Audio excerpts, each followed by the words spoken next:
Hello, good morning everybody. This morning's talk is going to cover analyzing intrusions and intruders. It's kind of a deeper look at network incident response, intrusion analysis. Okay, so this presentation is significantly changed from the one on your CD, but I've already provided this to DEFCON last night, so it'll be on the website after my talk sometime today, hopefully. Who am I? I'm Sean Bodmer. I'm a computer science, criminal science researcher. I spent a lot of time researching honey nets over the last 6 years. I'm not an expert behavioral profiler, nor do I work for the Department of Justice or have any background with them specifically. Intrusion analyst by trade. I spent the first few years in doing penetration testing, exploit analysis, signature generation for IDSs, IPSs, and the last 6 years specifically dealing with incident response, intrusion analysis, and honey nets. And I'm also building a thesis on attacker and threat profiling. Why am I here? I'd like to convey some concepts and methods that you all can hopefully walk away with and better protect your networks and better understand threats that are actively coming against your network. So basically, this whole talk is going to cover silence of the lamb meets silence of the ram, in a sense. Okay, so everybody's challenged, right? How do you better understand the threats? You get hacked. You have an incident occur in your network. How do you understand what the motive and intent is? How can you take that information when you understand it and better use that information to put in stronger protections in your network? How do you effectively communicate what just happened on your network to your leadership? How are they going to give you more budget? How are they going to allocate you more resources to increase security protections or training? Overall foundations of this talk is going to basically be founded in behavioral profiling. Yes, it has negative connotations in the media and the press, but it's been used for a very long time and very successfully. I think statistically it's like 72% on average. Behavioral profiling does work. It's not 100%. It's not the silver bullet, but it does work. You can use this to analyze patterns of an attack. Focus on the behavior, the skills and abilities. You can look at the code that's being used against your network and see if it's custom, if it's not. Motivation. What are they going after? Your finance information, your logistics, operational, is it corporate espionage, complexity of the attack, how hard was it, accessibility to the resources. So this is kind of the foundation. I'm going to build on it from here. Okay, so I'm going to bring you all the way back about 100 years, a little bit over 100 years ago, 1888, Jack the Ripper. This is where behavioral profiling started, right? So first case profiling was actively used. Without even ever finding Jack the Ripper, they were able to build a list of a profile of Jack, and there's still today nobody really knows who he was, but they have a lot. They can infer a lot of personality traits about Jack the Ripper, right? So they have all his victims. They have the dates, circumstances of death, and how they were found, how they were harmed, right? You can relate all this information to your network. What happened? What OSs did they hit? What services? What tools were dropped? What files were altered? What was taken? What presence was left, right? So you can, from an intrusion analyst perspective, you can relate all this information that's already there to what you're doing on a day-to-day basis. You can develop patterns and signatures of an attack. If you can write your own custom signatures, networks or host-based signatures. Okay, so with Jack the Ripper, they never found him, right? But they have a lot of suspects, right? They have all these plots, the royal plot. They have, he was a doctor. How the bodies were mutilated. Some say he was, some say he wasn't. It's still an ongoing debate. Jack the Ripper's crimes were disorganized. So some of them thought that it was, a passion, organization. Knowledge of your environment. So did he know the streets where he was murdering, committing these crimes? Does your intruder who's hacking your network, does he seem to know exactly where your systems are? Does he know where your users are, where your files are stored, where your key assets are located, if you have a very large enterprise? Also, is he extremely skilled with tools? What kind of tools is he using? Stuff from open source, or is he customizing his own tools? That can help you build off that profile of Jack, right? This is kind of an overall basic profile of Jack. I mean, I pulled it from several different sources right here. So you look at Jack and you see, okay, there's all these assumptions about Jack the Ripper. Well, you can make the same assumptions about your attacker, right? Try to narrow it down, and this all leads to trying to understand your threat. You know, are you dealing with some kids? You're dealing with organized crime, somebody who's, you know, a disgruntled employee, or something even worse. So, like I said, there's over 100 years of this experience right now that you can use as information security professionals. You can go on the internet and read. You can go buy books. You can, you know, research, you know, until your head turns blue. Experience that information that's already been built, and the Department of Justice folks, the law enforcement types. You all, this is not new to you. You all have been doing this for decades, over a century, and so this is all really for the security guys, network guys who don't really think about this stuff or haven't, and where you can walk away and put this into your program. So now that information systems are at a point where all the heavy lifting is done by your automated systems, your security systems, it leaves you time to do the heavy thinking, right? Well, you can implement that a little bit better with recursive learning, whether it be AI, automatic signature generation, managed security services groups, and on-site contractors, right? So there's different ways that you can kind of build up in certain areas to help take all the leverage, all of your time. Instead of worrying about all the logs, you can filter it all with different tools that are commercially available. All right, so get a little scientific. Criminal investigative analysis, yep, you can go on Wiki, you can go on the internet and read all about it. That's not something that you specifically do, but it's a good resource that you can go read about and walk away with, right? Reviews, the basis of it is reviewing crimes from a behavioral aspect, assessing the facts about what happened, and interpreting what the attacker did. So what you see happen, if it's a very clean and organized attack, if it's very disorganized, it seems slightly opportunistic, then it gives you two different types of threat profiles. Law enforcement, and this is pull off a law enforcement quote, a person's basic behavior exhibited in a crime scene, is also present in their normal lives. You can infer that any way you want to.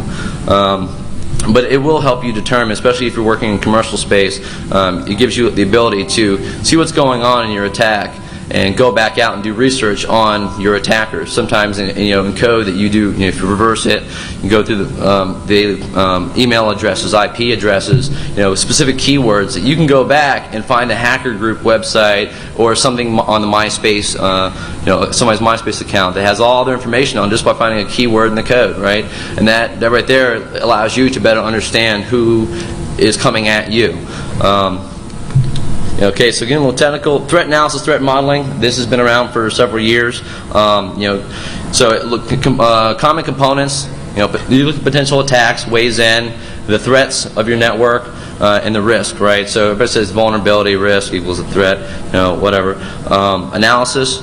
You sit there and look at what's going on in your network, what's the trending of what's happened, and then what you can do to countermeasure that, what kind of countermeasures you can implement in the future as stronger protections, which lead to future preparations. A common analysis approach, locate your vulnerabilities, classify possible attackers. So if you're running a bank or a financial system, who could possibly want to get into your network and take your information, whatever it may be. You identify the goals of an attacker. Okay, so your valuables, and then you say, okay, well these groups of people may want to get into my systems. You look at your vulnerabilities and say, okay, these are the ways that they could get in, and you try to safeguard those as much as you can, and then create a resolution plan. If this happens, I know to go look at these systems because I know these are my weak points, right? And everybody always looks at the users as your weakest link. People have looked at criminal science and people looked at computer science as it's basically two separate worlds. And right now, I see a lot of IT information security personnel that I work with and I work for and consult to. They do a lot of post-mortem analysis, right? Something happened and they respond to that. They're not actively looking right now and keeping on track and understanding what's going on. They wait for something to happen. They pull the hard drive. They review it. They go through their logs, but it's already happened. So there's no way to how do you respond to that? Your data's already gone. You're already toast. So it is possible to be a little proactive about it and implement these other sciences into your security program to make you a little more proactive. So you're not always responding to something; you're actually doing something. So when something happens, you're significantly more prepared. Behavioral profiling, yeah, negative connotation, but it can define one aspect of understanding your threats and understanding attackers that want to do you harm. Okay, so it's here, it's now. My humble opinion, everybody, at some level you have thought about this, who wants to break into my network, who wants to do me harm, but there's really a lot of resources that you can go read about to help you better understand it. I have an entire bookshelf full of several books on criminal profiling, criminal sciences, and case studies that has helped me relate a lot of intrusions that I've seen into, from these serial murders and criminal case studies, really how they found them, how they identified it, how they enumerated who did it, right? Attribution. So you can create models of this. You can go by programs to help build stronger models. Depends on what kind of network your enterprise you're working with. And you can understand, if you understand that, you understand your threats, you can understand where you may be going next, where the attackers may be going, the latest threats. Okay, this new exploit just came out. Okay, I have 6 servers that have this vulnerability. Yeah, I can patch it. How fast can you patch it before they hit you? And how much of a threat, how large and strong is the threat? How fast are they going to respond to that 0-day that just came out?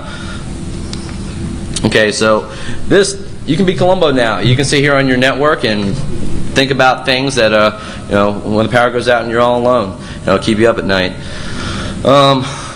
So when you do an intrusion analysis, you can either guess about what happened, you can try to put pieces together and make a lot of assumptions, or you can really look at all the facts, bring all your data sources together, and try to really peel away the needles in the haystack and put them all together. Okay, this pattern happened over the network. If you have some session-based monitoring tools, you can look at the session of what happened and kind of tie it all together and attribute this one attack to maybe this one attempt was the same person over here in these 5 other places, right? So you start to build this big story of what may have happened or what is happening on your network. Okay, so here, this is a sample, cybercrime investigation, intrusion investigation. So you assess the scene, you can collect your evidence, put all your data sources together, document, please. Analyze. What happened? Network forensics, host-based forensics. Reversing malicious code, whatever whatever you like, whatever tools you use. Assessment, right? So you see what happened over the network, over the host. You put it all together, and then you basically try to build a profile, a threat profile, an attacker profile of the intruder or the group that just came at your network. And then you try to generate an intrusion report that has all this combined information in it and give it to your senior leadership to let them know how big of a threat just came at their network. Whether it was some kid just using some tool he downloaded, or this is something serious, or I need more tools. I need we need to call the police, get a lawyer, get whoever involved to better support what just happened, especially if you're a large financial institution. Okay, here's a sample investigative lifecycle. I'm just going to run through really quick. All right. So you have your incident, awareness consultation, right when the incident occurs, preliminary analysis, image acquisition, recovery. You do analysis on it, preliminary and final report, and either you're going to go to prosecutable or non-prosecutable. Even if you go prosecutable, you still have the bottom, containment and prevention for the future. They still kind of go hand in hand. And if you end up in a prosecution, I swear to tell the truth, nothing but the truth, and that's entertaining in of itself. So, where do you start, right? So an incident occurs, and you have all this data, right? So we've talked about how you can do, behavioral profiling and intruder analysis, but when it comes down to it, you have all of these components of technology that you have to wrap your head around when something happens. Where do I start, right? Do I look for, the hard drive? Do I look at the apps? Do I look at the network logs, the hard drives? What do I do first, right? So, and it's all around what just happened, the body of the crime. So you have all this to go through, and it's very inundating to figure out where you want to go. So I'm going to go through a couple case studies throughout this. Okay, Haile Mojave Mahart, El Griton, Julio Ardita. So this is all open source information, right? This is a hacker who broke into some government organizations and colleges in some foreign countries. So he hacked into some did some very nasty things, right? So, but bottom line, you know, they charged him at the very bottom, 3 years probation. You know, had to pay some fines. Nothing too big, right? So. But when you look at this, and you're watching this, if you were on that assessment team, right, trying to do the incident response, how would you have handled that? How would you have looked at the difficulty of his code? Consider the target, what he was going after, what systems he was hitting, where the data points were that he took the data. What was the outcome? Okay, so did he take your financial information? Did he take any kind of logistics? Did he take personnel records, PII, whatever you want to call it? What did he take, and what does it all mean to you? How much does that damage your day-to-day functions, right? And how would you analyze that? Typology is basically typecasting or stereotyping certain groups together. You know, like the naive hacker, the organized crime, and I actually have a list a few slides down. And victimology is basically looking at what servers he hit. You know, actually looking at the victim, the target, and trying to assess, okay, so what was the value of that target that he just went after? And you know, you can look up the definitions on Wiki. And there are other methods you can use. You know, just using standard digital media analysis and trying to do some kind of incident response report, a damage assessment. But attacker characterization is very important when you try to do this assessment, right? So attacker characterization has two primary components: events and threats. So what has occurred by the act of the attacker, and then the threat, the motives and intent of the attack, right? So generally, session data isn't available on an attack. You're looking at some, you know, some fuzzed up host logs. You're looking at some network logs, some IDS logs, firewall logs that have more than likely been fuzzed. You know, somebody throws a lot of noise at a router or firewall past an IDS and tries to slip by, goes really low and slow, and tries to throw really slow fragmented attacks. You know, it could be, depending on how important you are as a target. Okay, so HoneyNet technologies, if they're available and you use them, you know, and if you don't publish them, okay, so general consensus is that, yeah, everyone's like HoneyNet, you know, bad connotations as well.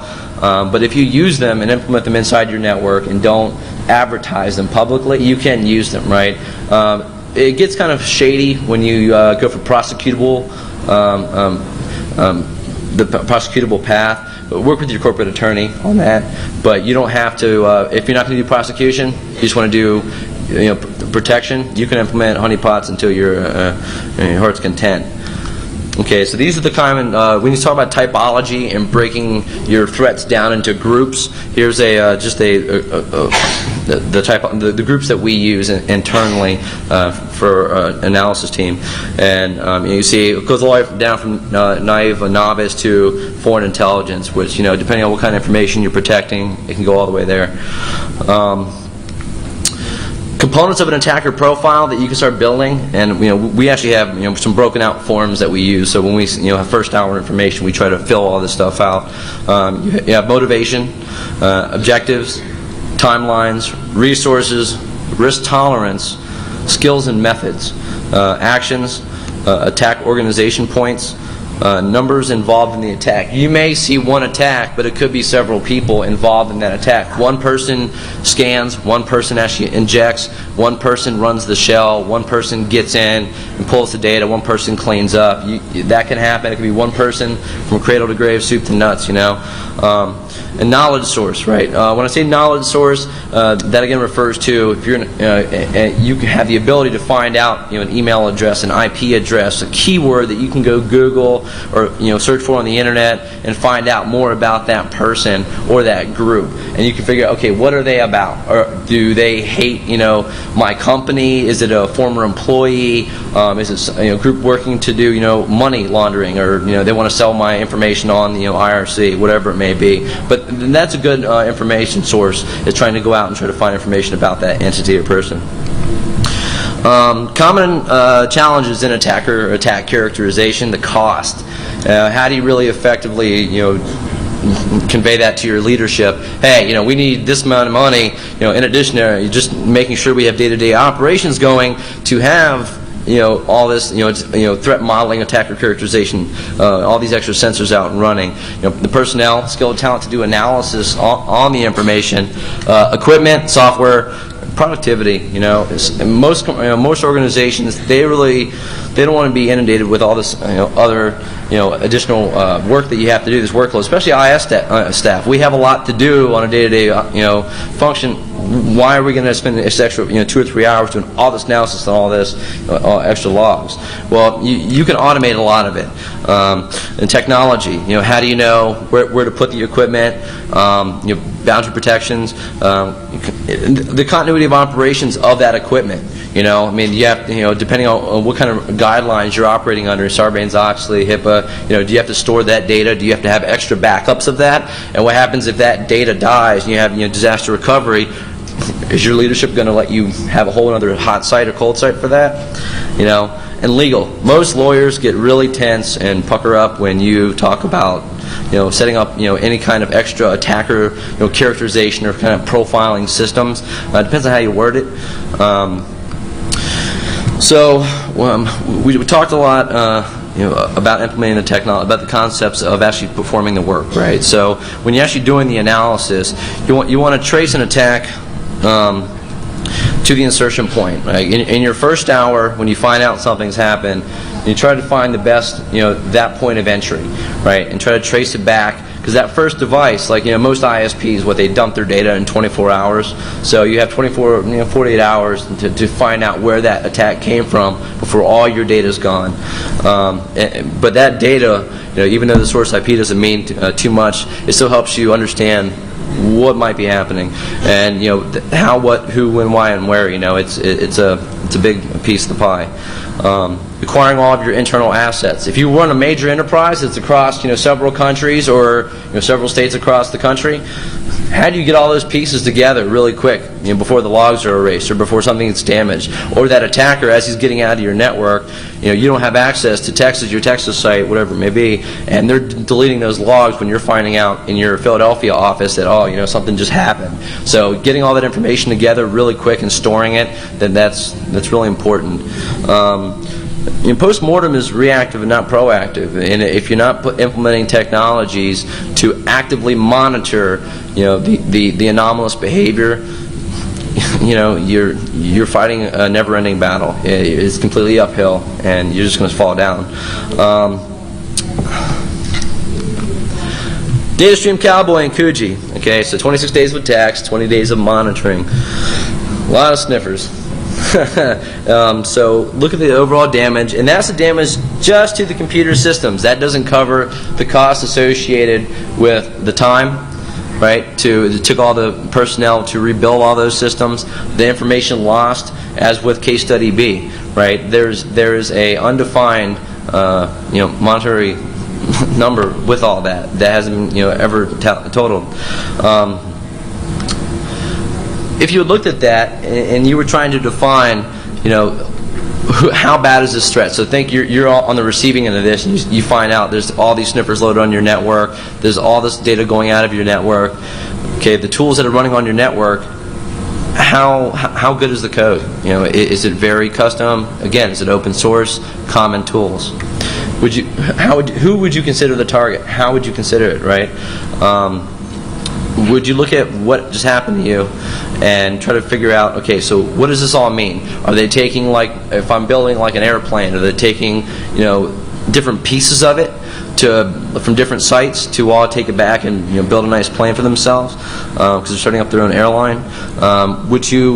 Could you look at the typology and victimology, put them together, and assess the situation? Could you look at, okay, so I think that this information is highly valuable and it could end up on the black market or in another country, or specifically the black market, and look at your target, your victim. What does this all mean to me? What service did they take? Again, what applications, what files, what information.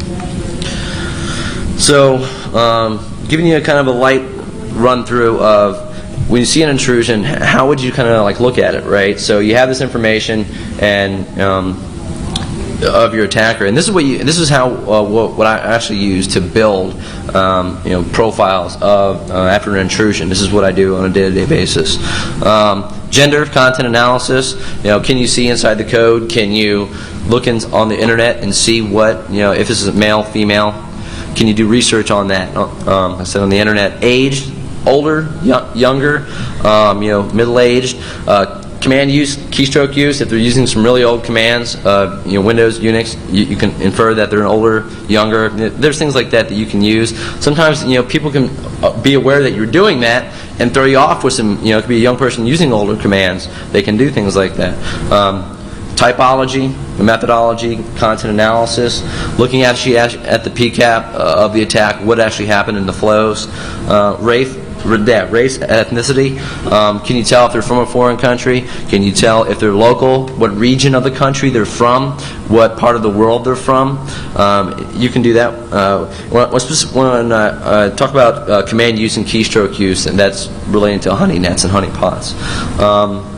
So you can also do level of intelligence and schooling. How well educated are they?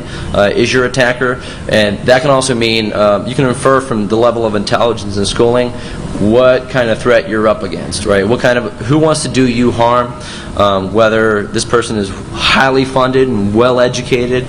You really don't find highly educated people doing, masters, PhDs. I'm referring to doing a lot of major hacking. You find some people doing it, but as far as doing cross-organizational intrusions, unless they're highly funded, PhDs and masters are normally at work. Political affiliations. Are they extremist group? Are they with some environmentalist group?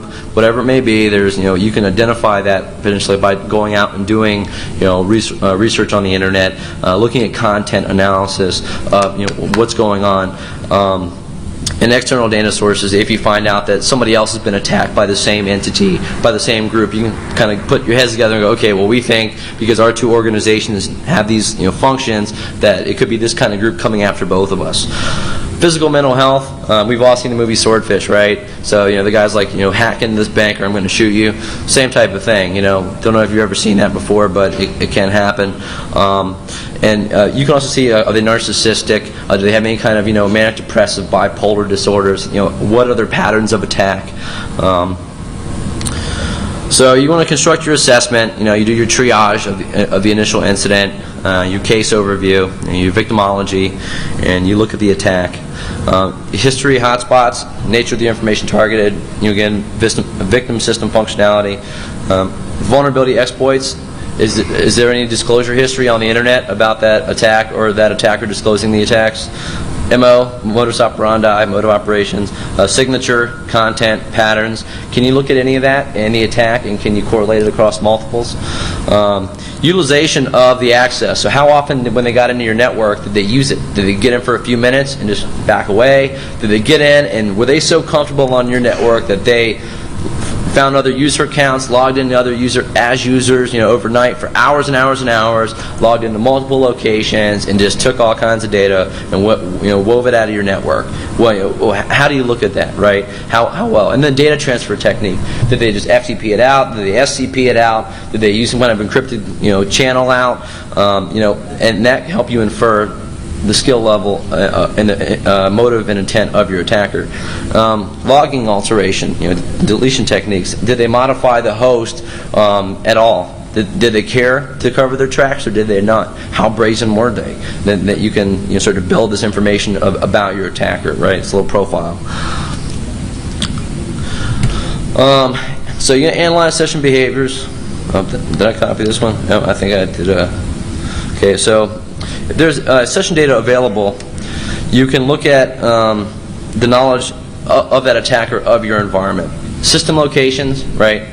System functionalities. If it knew exactly where that server was on that VLAN, it knew that that was the mail server. It knew that this was the backup file server. If you have a major enterprise and dozens, and you have your own proprietary naming convention, right? How well were they in your network, and or that entity before they got in your system? Did they know exactly where to go, or did they have to putz around for a little while and do some net views or whatever to get in the system? Did they know exactly what folders and files without doing any greps or directory searches, right? Did they know your personnel and roles? They knew exactly that your vice president was in that office, in that state, or in that network.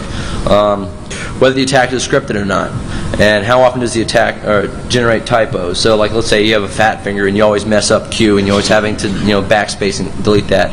If you have session analysis or session analysis systems, you can really look at all that data and really build a good understanding of your attacker. Okay, so implementing session analysis, again, honey-nets, honeypots. I'm going to show you a few sessions that we've collected, and they've all been scrubbed. But this information has been involved in a couple of things that I've worked on. So I don't think you can see this too well, but it's on your CD. I've kind of cleaned up some of the text on the CD. I took out some of the MySQL statements. But you basically see the person, IP config, tried to pivot off to another box, and went down systematically and went through, looked at the domain, directory to some tools, TFTP'd some stuff out, echoed, pulling stuff out to a file, right? Outputting all this information from the server to a file, took out the file, renamed his tool to a nice tool, went down, pinged some other system, did some discovery on some other systems on the network, and knew exactly where to go, copying some of these files in, right? So, bang. So how often did this attacker really dig around and look for a whole bunch of systems, right? This actually happened very fast, over like about a half an hour's time. So this person, this entity, knew exactly where to go and just testing would make sure some systems were up and logged in. But it was very quick, very fast, highly educated, don't know about the resources of that entity, but it was very fast, very educated. They knew exactly where to go. But you can see that they went down, found some passwords on the local system, and kept digging, burying deeper and deeper in, right? Found some passwords, looked at some more systems, copied over some more files to some other systems. So you can see they're just pulling out the data, pulling it out, right, very fast. So after you look at this, right, and this is actually about 6 pages printed out of a honeypot capture, how would you have analyzed or evaluated the attack, right?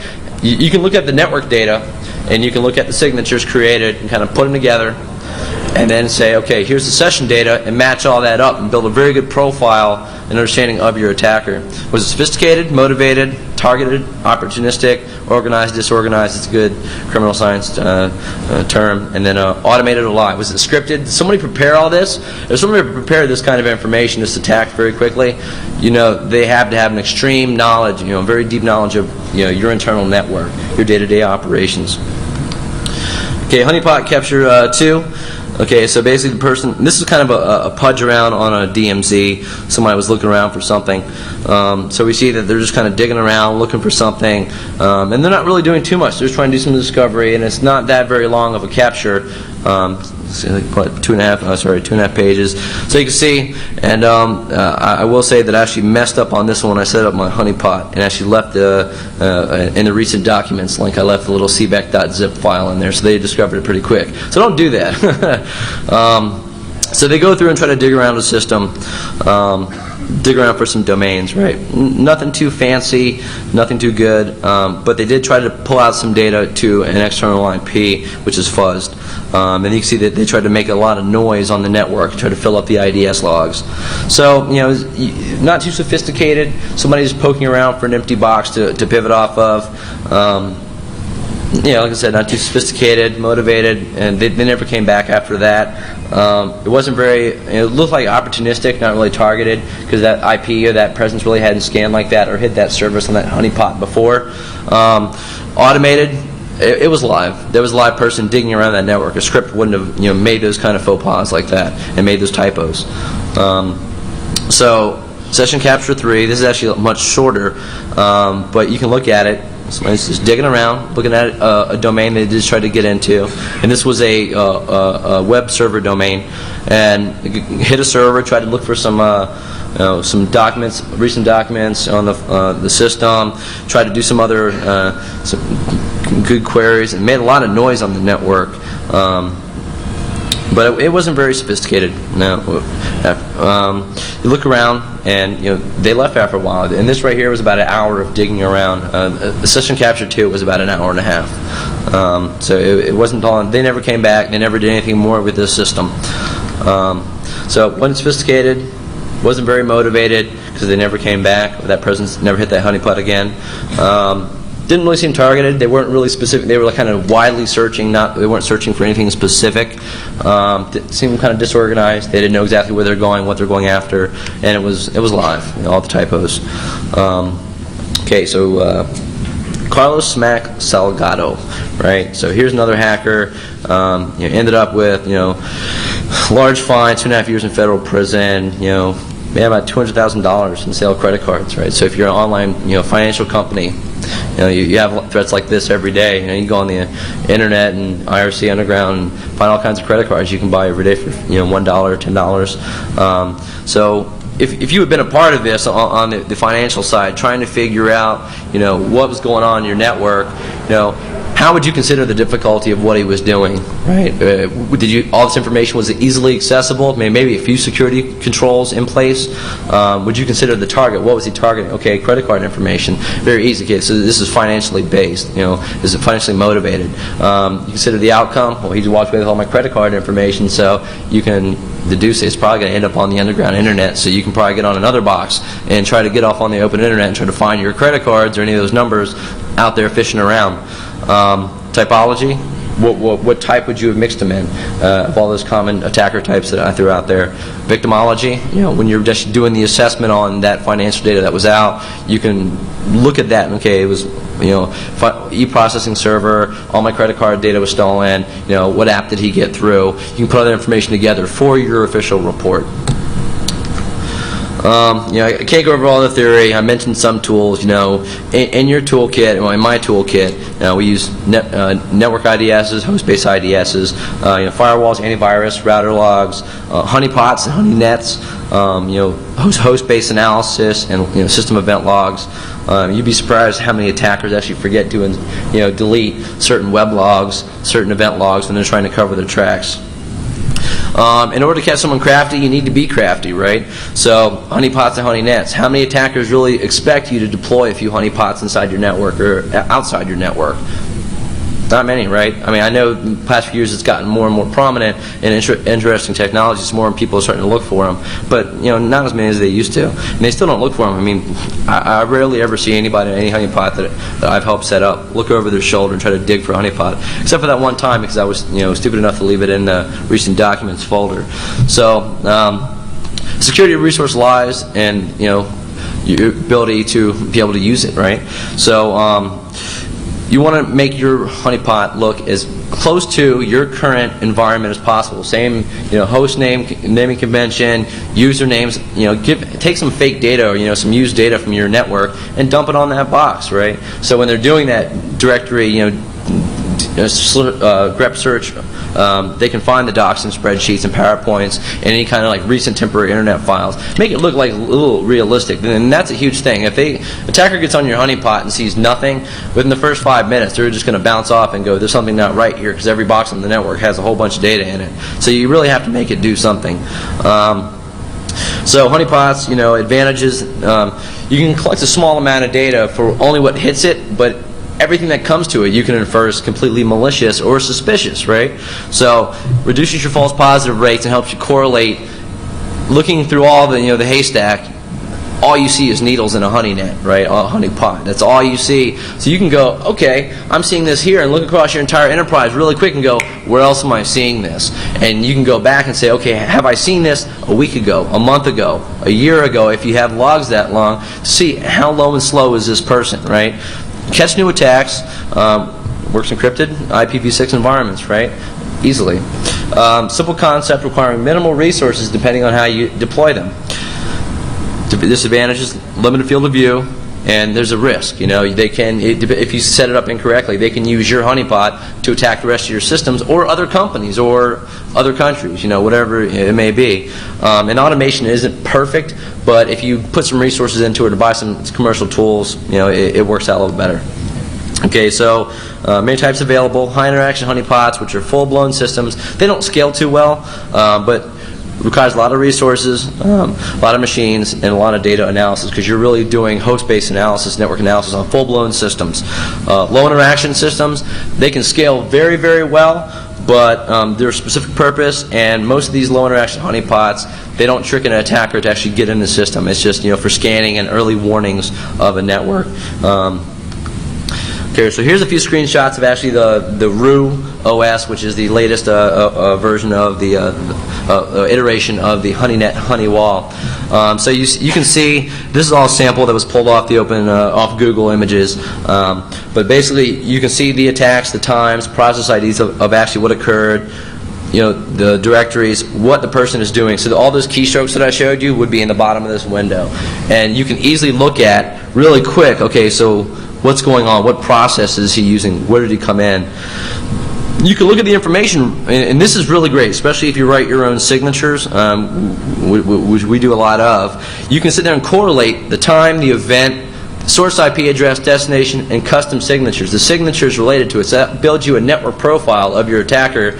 And then you go look at the host-based part of it, and even your production systems, not even your honeypots, and you can match up in the event logs with the honeypot session capture and go, okay, so he's doing all these things, or she or that entity is doing these things. Okay, so you can infer that what's going on in your honeypot may be the same over here. And you can try to see the skill and intent. Again, this is another one. When I want to talk about, a person at the bottom here, you see a delete, delete, delete, delete, delete, right? So that person just kept trying to. So if they have, have a fat finger and keep hitting Q, that's also a pattern in the signature that you can put on somebody right there. Here's another one. So process. So most of us have tools. When you do pen testing, you go into a system and you have your first few things that you do. You check the environment of the box. You try to set your own environment, set your own shell, however you try to play with it. But you always go through some specific services that you want to get to, right? Some commands you kick off, and you can kind of infer that, hey, honeypot A and honeypot B, there's some relation here to how this person behaved, or these two attacks are completely different. These different entities, different personalities, different methods, different modes, right? Or you can see if they jump from one to the other. So here goes some nerd stuff. I'm going to start with trans, sorry. So you can spend more time analyzing attacks and spend more time performing analysis on these intrusions, right? Just don't rebuild your hard drive and keep going. I know most senior leadership, they want you to take out that hard drive, rebuild it, smack it back in, and just keep marching on, right? They don't care about what happened. They just want to check that box that they got their annual, assessment and day-to-day operations, bring that money in, but that's not going to keep the threat out. Just keep it persistent. You can perform yourself victimology and typology on the attacks, which will help you have a better understanding of what you're up against and what kind of protections you need to implement. You build a profile of the incident. You may see crossover. If you build a profile or an incident report with a profile of every incident that occurs, you can easily one day maybe start correlating some of these events across other events. Okay, so these 5 right here may have been the same group or same person, and start correlating that and helping the community better understand what this one hacker group, how they behave and how they act. And use the lessons learned to add stronger policy, to add better signatures to your network, to implement better countermeasures at your weak points, at your soft spots. Professional recommendations, create photos, especially if it goes to prosecution, you're definitely going to want photos. You can't decide to create a chain of custody if you already performed any kind of analysis steps on any of your production assets that were hit. Think before you act, please. If you're working in prosecutive intrusion, get your lawyer involved, your corporate attorney. You can always describe every detail possible and as much depth as you can. You never know when it'll be important. And you never know when you're doing your analysis, when you write down in detail, you get to some other systems, it may pop up like, oh yeah, you know, that was important over here, and then you actually put 2 and 2 together and you get 5. Take more time to study non-cyber-based, you know, case studies. It helps you relate, you know, the methods and how they were able to find the criminal. You know, how they're able to relate it back. Sometimes you can relate that to, you know, IT security. Document everything. You know. In short, attempt to better understand your threats on your network. What may actually be of value to anyone that wants to do you harm. Define your assets and valuables. You know, you can do a whole risk management, risk assessment of your network. Study non-cyber-based, mention that, and increase your ability to correlate with more events across your network. Right. So you never know if these 2 client-side hits, these emails, you know, phishing emails, if they were both going to the same entity, the same organization, document everything because it can all lead back. When you study more non-cyber-based case studies, cybercrime, cyber criminals, there's a ton of them on the internet that are published now because there's enough of us that have been caught. Serial murders, habitual offenders, there's all kinds of data sources on the internet that you can learn, that you can research and find out, you know, some usual habitual methods that these guys fall prey to. And they help provide understanding of the resources they may use. When you start looking at an attacker, start looking at the tools that they may be using against you, you can start better understanding how they're getting in, what they're doing, and that helps you understand what you need to do to keep them out and what you need to buy. Keep up to date on the latest security trends, of course. You're here. Maintain an active record of your environment. Be aware of your network behavior. Know your network, people. I'm not saying that none of you do, but I have, you know, consulted 2 groups who have no idea where this system is. You know, the host name. Oh, I don't know. I think it's on the 5th floor, and it's not even in that city.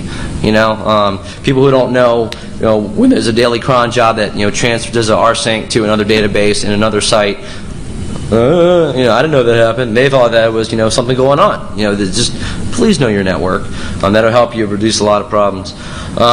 I added this last night, well, some of it, so I wanted to be able to give you all some information to walk away with and do some reading. I mean, this is just some of the books that I have. The Cyber Adversary Characterization is really the only good cyber adversary characterization book out there. It's a lot of fluff. It's a lot of like the Microsoft Press from about 8-10 years ago. But it gives you a good fundamental understanding of some processes that you can use. But, you know, and then, you know, the criminal sciences books. And, you know, always talk to lawyers. You know, talk to law enforcement types. If you're in that type of world, you can reach over and knock on their door, or give them a call and say, "Hey, I want to learn more about this type of you know, criminal science, this kind of study. Where should I go to go learn?" And they can, you know, recommend you go to some certain places.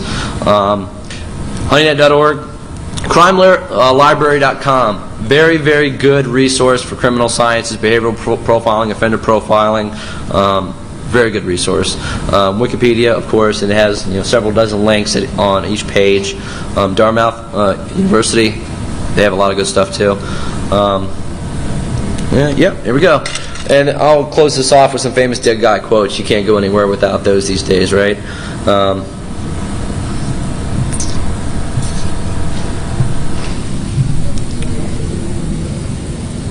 The first one's very applicable to, I think, most of us who are on the defense side. And I think some of us here are really close to the second one as well. All right.